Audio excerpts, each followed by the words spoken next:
Hei og velkommen tilbake til Norsk Tolk.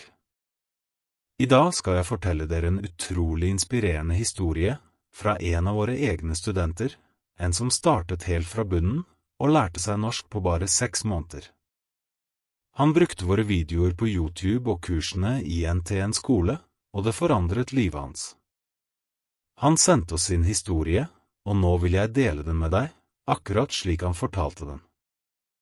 Dette er en lytteøvelse og en påminnelse om at du også kan klare det. Så len deg tilbake, litt godt, og la deg inspirere av reisen hans. Kanskje det er din tur neste gang. Jeg heter Amir, og jeg kom til Norge for litt over 6 måneder siden. Jeg kom ikke fordi jeg ville lære et nytt språk, jeg kom fordi jeg måtte. Situasjonen i hjemlandet mitt var farlig. Jeg måtte reise. Jeg visste at livet i Norge kom til å bli annerledes, men jeg forstod ikke hvor viktig språk var, før det var for sent.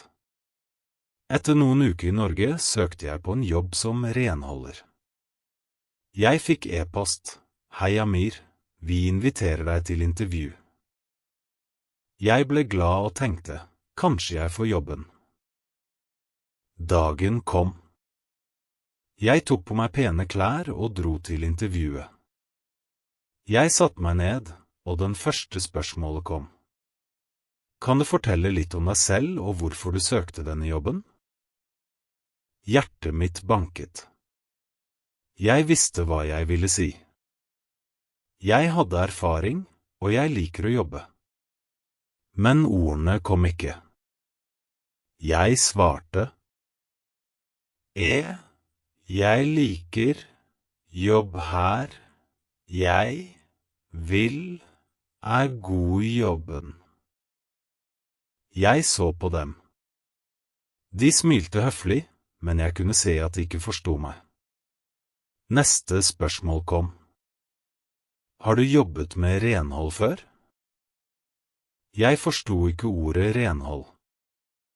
Jeg satt bare stille. Til slutt sa de: Takk for at du kom, vi tar kontakt. Men jeg visste, de kom ikke til å ringe meg. Jeg gikk ut av bygget med en vond følelse i magen. Jeg følte meg liten. Ikke fordi jeg ikke kan jobbe, men fordi jeg ikke kunne norsk. Det var da jeg forstod en ting. Hvis jeg vil bo og jobbe i Norge, må jeg lære norsk. Det er ikke et valg. Det er en nødvendighet. Jeg tenkte først å melde meg på et norskkurs. Mange gjør det. Men det er dyrt og tar lang tid. Jeg har barn. Jeg har jobb på kvelden. Jeg kan ikke gå på skole 4 dager i uka i flere måneder. Jeg prøvde noen gratis kurs på nettet, men de hjalp meg ikke. Jeg fikk ingen tilbakemelding når jeg skrev tekster. Ingen rettet feilene mine. Jeg skjønte ikke om jeg ble bedre eller ikke. Så, en kveld, fant jeg Norsk Tolk på YouTube. Videoene var enkle å forstå. Jeg kunne høre, lese og gjenta. Senere meldte jeg meg på kurs i NTN skole, og der begynte reisen min på ordentlig. Jeg visste at jeg måtte gjøre noe hver dag hvis jeg skulle lære fort. Derfor lagde jeg en plan.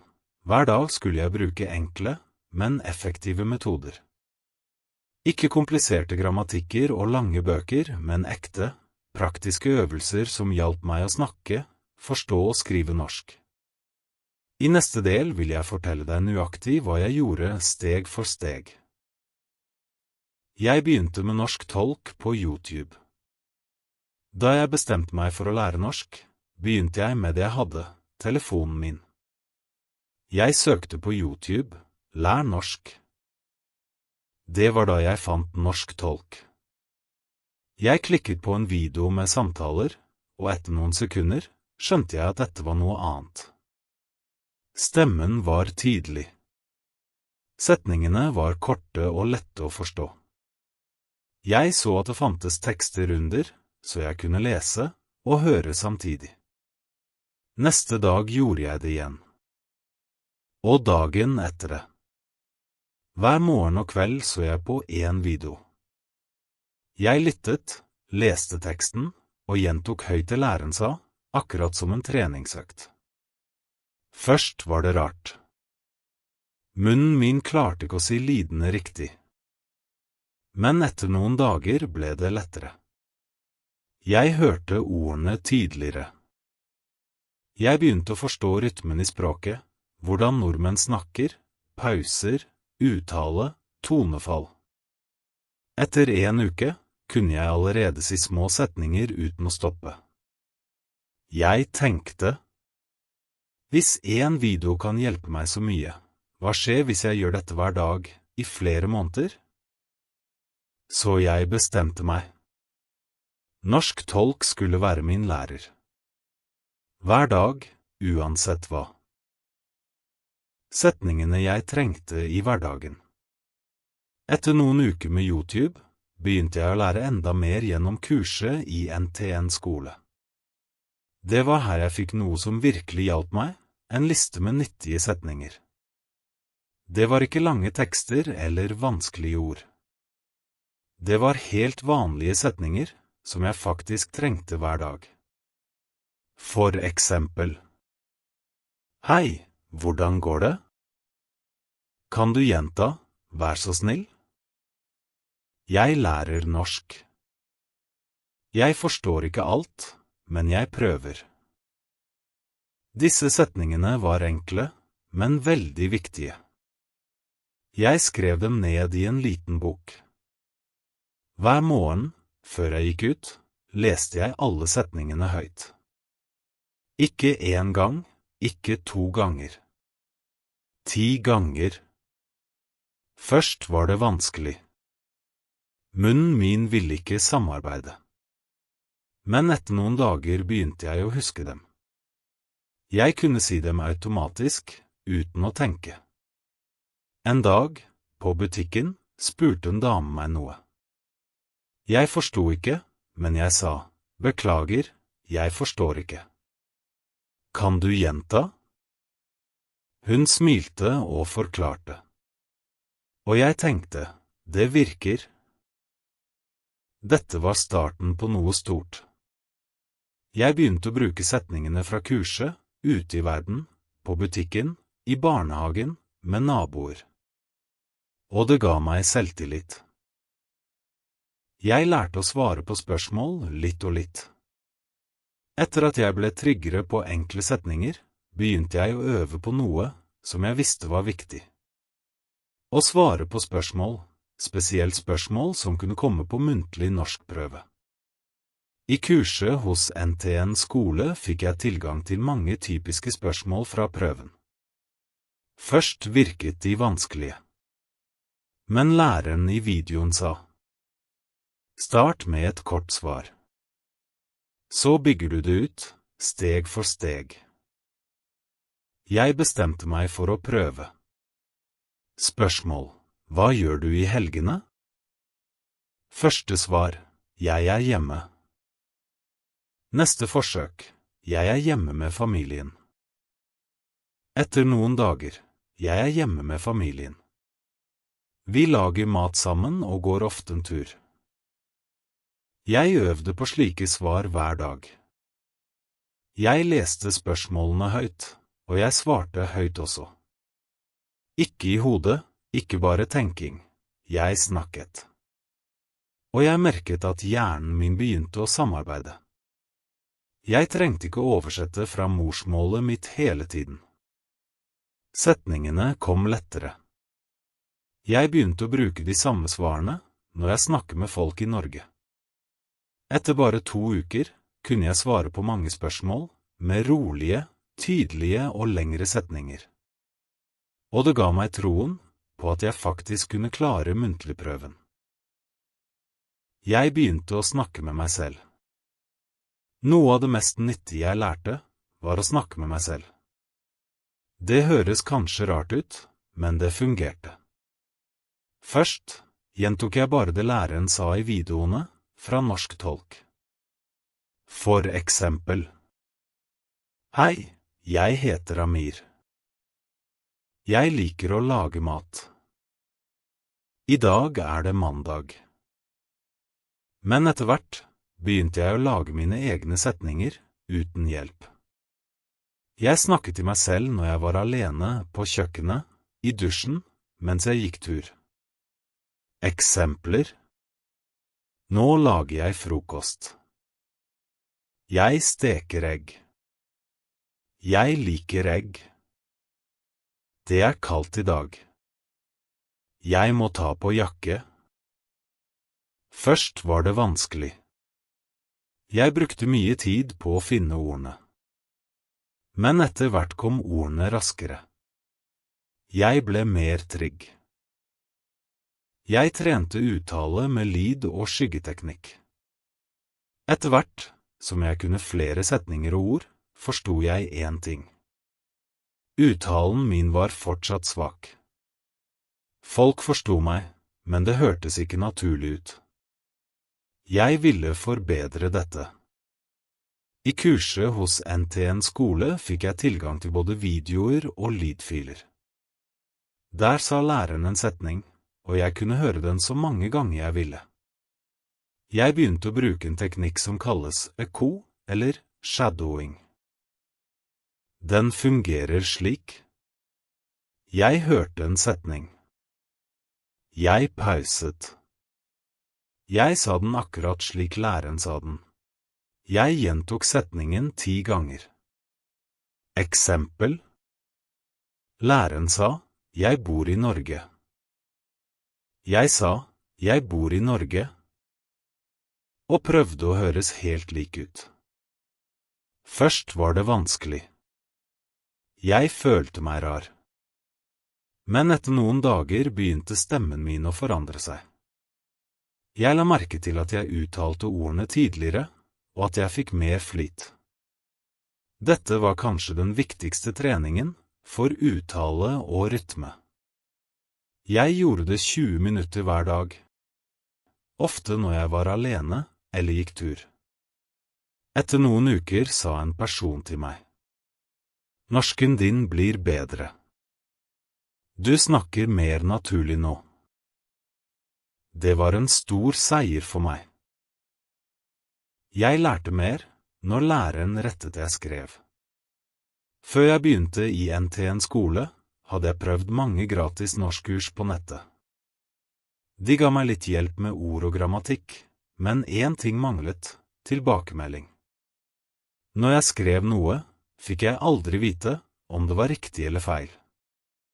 Jeg ble usikker. Kanskje skrev jeg feil setninger hele tiden, uten å vite det. Men i NTN skole var det annerledes. Jeg fikk oppgaver der jeg skulle skrive små tekster. For eksempel. Fortell om deg selv. Skriv hva du gjør i helgene. Beskriv en vanlig dag. Jeg skrev og sendte inn tekstene. Etter kort tid fikk jeg svar fra læreren, med rettelser og kommentarer. For første gang så jeg hva jeg gjorde feil, og hvordan jeg kunne skrive bedre. Eksempel, jeg skrev. Jeg går til butikken i dag. Læreren skrev. Du trenger ikke i 2 ganger. Riktig, jeg går til butikken i dag. Det var små ting, men veldig viktige. Etter noen uker begynte jeg å skrive riktigere og tryggere. Og jeg følte at jeg faktisk ble klar for den skriftlige norskprøven. Jeg begynte å skrive dagbok på norsk. Etter at jeg hadde fått tilbakemelding på flere tekster, begynte jeg å tenke. Kanskje jeg kan skrive litt hver dag, bare for meg selv? Så jeg kjøpte en liten notatbok og startet med noe enkelt. En dagbok på norsk. Først skrev jeg bare 1 eller 2 setninger. I dag var det kaldt. Jeg gikk til butikken og kjøpte melk. Jeg trøtt. Men jeg gjorde det hver kveld, og det ble en vane. Etter noen uker begynte jeg å skrive mer. Jeg prøvde å bruke nye ord fra kurset, og setningene ble lengre. Eksempel etter 1 måned. I dag sto jeg opp klokka 7. Jeg lagde frokost og drakk kaffe. Etterpå gikk jeg en tur med barna. Det regnet litt, men det var hyggelig. Det beste var at jeg så framgangen min. Når jeg leste det jeg skrev for 2 uker siden, så jeg at jeg var blitt bedre. Å skrive dagbok hjalp meg å tenke på norsk. Og det ga meg en følelse av mestring, at jeg klarte å uttrykke meg. Jeg begynte å tenke på norsk uten å prøve. En kveld, etter at jeg hadde skrevet dagboka mi, la jeg merke til noe rart. Jeg hadde ikke tenkt på morsmålet mitt hele dagen. Da jeg lagde middag, tenkte jeg trenger løk og tomat. Da jeg kledde på barna, tenkte jeg, hvor er sokkene? Da jeg gikk til butikken, tenkte jeg skal kjøpe melk og brød. Alt dette på norsk. Jeg stoppet opp og tenkte, hva skjer nå? Jeg oversatte ikke lenger. Ordene kom automatisk. Det hadde ikke skjedd på 1 dag. Men fordi jeg hadde lyttet, snakket, skrevet og øvd hver dag, begynte hjernen min å bruke norsk helt naturlig. Det var ikke perfekt. Jeg gjorde fortsatt feil. Men jeg husket hva læreren sa i en av videoene. Du trenger ikke å bli perfekt, du trenger bare å bli forstått. Det hjalp meg å slappe av. Jeg trengte ikke å være feilfri. Jeg trengte bare å fortsette. Jeg følte meg ikke lenger som en som bare lærte norsk. Jeg følte meg som en som snakket norsk. Du kan også klare det. Nå er det 6 måneder siden jeg startet reisen min med norsk. Jeg husker fortsatt den første dagen, da jeg ikke kunne svare på enkle spørsmål. Jeg var usikker, redd og nesten klar til å gi opp. Men i dag kan jeg snakke med folk, forstå hva de sier, og forklare hva jeg mener. Jeg kan skrive e-poster, bestille time, snakke med lærere i barnehagen, og svare på spørsmål i et jobbintervju. Jeg sier ikke at alt er perfekt. Jeg gjør fortsatt feil, men nå bryr jeg meg ikke. For jeg vet at jeg blir bedre hver dag. Og vet du hva? Du kan også klare det. Du trenger ikke dyre kurs. Du trenger ikke perfekt grammatikk. Du trenger bare 2 ting. Et system som fungerer. Og viljen til å øve litt hver dag. For meg var Norsk Tolk og NTN skole det systemet. Der fikk jeg alt jeg trengte, lytteøvelser, skriveoppgaver, spørsmål og svar, og støtte fra en lærer. Så hvis du er usikker, sliten, eller lei av å prøve alene, start der jeg startet.